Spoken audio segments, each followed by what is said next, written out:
सिखाने वाला मोर। एक जंगल में कौवा पंछी बहुत अच्छे मित्र थे। वे एक दूसरों की मुश्किलों में मदद करते थे।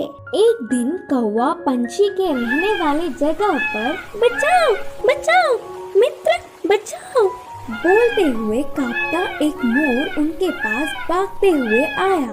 क्या हुआ मित्र, कहाँ से भागते आ रहे हो? इतने परेशान क्यों हो? मुझ पर शिकारी की नजर पड़ी, वह मेरे पीछे पड़ता आ रहा है तो बचने के लिए भागता हुआ रास्ता भूलकर तुम्हारे सामने आई। अब तुम्हें ही मुझे बचाना होगा। अच्छा ठीक है यार, पंछी ने कहा। कौवा पंछी ने उस मोर का साथ दिया।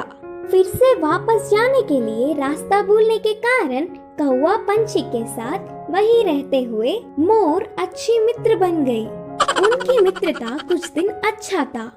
कौवा पंछी के बीच के मित्रता ना सह पाते हुए मोर जलने लगी। किसी भी तरह कौवा पंछी को अलग करना चाहती थी।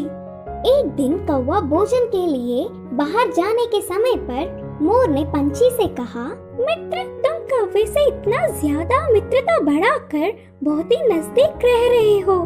क्या तुमने उसकी बदसूरती कभी नहीं देखी? उसे देख सब चिढ़ जाते हैं। तुम्हारा उससे दूर रहने में ही भलाई है। मैं जो कहनी चाहती थी वो कह चुकी, बाकी तुम्हारी मर्जी। वह सुनकर अचानक चौंकने वाला पंछी मोर से कहा, हाँ सच्ची, मैंने इतने दिनों से कौवे के बारे में सोचने की कोशिश भी नहीं की। हट, उससे क्या दोस्ती, उससे क्या मित्रता। तुम्हारे जैसे सुंदर वालों से मित्रता करने से मेरा मूल्य और होदा बढ़ेंगे। उसकी चाल सफल हुई करके मोर खुश हुई। आगे आगे मोर पंछी के व्यवहार में परिवर्तन देख कौवा उन्हें उसे दूर करने की बुरी सोच को समझी। एक दिन, मित्रों मेरी वजह से तुम्हें तकलीफ हो रहा होगा, इसीलिए इधर के पास में ही एक घोंसला बनाया। मैं वहाँ जाकर रहूँगा। चलता हूँ करके कौवा उदास होकर कहा। वह अपने आप जा रहा है करके बोलने पर मन ही मन बहुत खुश होकर, अच्छा अब तुम्हारी मर्जी मित्र, मोर और पंछी ने कहा। मोर और पंछी कौवे का भला टली करके खुशी मनाने लगे। ऐसे समय बीतता गया। पुराने मित्रों को छोड़ के आए हुए बहुत दिन होने से कौवे को उन्हें देखने की इच्छा जागी। पुरानी जगह पर उड़ता हुआ आया। उसी क्षण अपने पंख खोलकर नाचने वाले मोर पर एक शिकारी ने निशाना लगाया। कौवा देखा और परेशान हुआ। हटो वहाँ से मोर मित्र, हटो, खतरा खतरा बोलकर जोर से चिल्लाया। पास में मरी हुई सांप को अपनी चोंच से पकड़कर शिकारी पर छोड़ा। सांप अपने ऊपर गिरने से बचाओ बचाओ, सांप सांप बोलते हुए जोर से चिल्लाकर डर के शिकारी वहाँ से भाग गया। यह सब देखकर मोर के होश उड़ गए।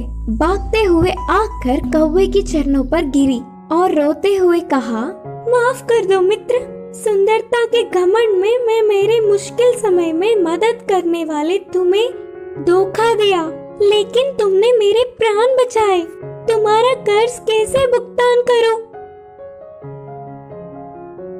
तब कौवे ने कहा, पछतावे से बड़ी कोई सजा नहीं, मैंने तुम्हें पूरे दिल से माफ किया। तभी आई हुई पंछी पूरी बात जानकर दुखी होकर अपनी की हुई गलती पर शर्मिंदा होकर सिर झुकाया। फिर तब से कौवा पंछी मोर हमेशा की तरह अच्छे मित्र जैसे रहने लगे। इस कहानी की शिक्षा है कि अपने भूलों को भी भुलाने वाला ही सच्चा मित्र होता है।